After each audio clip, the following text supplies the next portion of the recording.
Welcome to the Slop Temple. We pray this video helps. Let's start by gathering our ingredients to create a delicious, fluffy cheese omelet.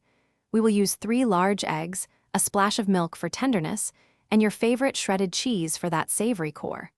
Don't forget butter, salt, and pepper for perfect seasoning, ensuring every bite is rich and full of flavor. A good non-stick pan will make all the difference in achieving a beautifully cooked omelet.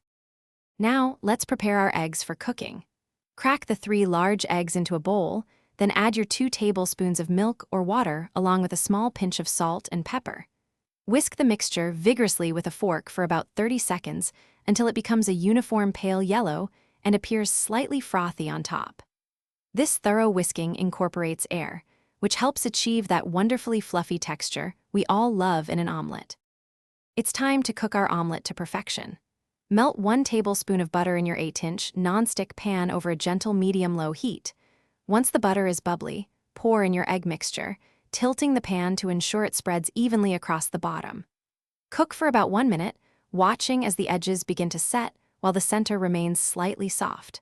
Then, generously sprinkle your 1/4 cup of shredded cheese over just 1/2 of the developing omelet. With the cheese now melting beautifully, carefully use your spatula to fold the plain half of the omelet over the cheese-filled side, creating a perfect crescent shape. Continue to cook for about 30 more seconds, just long enough for the cheese to become wonderfully gooey and melted inside. Gently slide your perfectly cooked omelet onto a warm plate, ready to be enjoyed. A sprinkle of fresh herbs, like chopped chives, adds a lovely touch to this comforting meal. Thanks for watching. Consider subscribing if we helped you.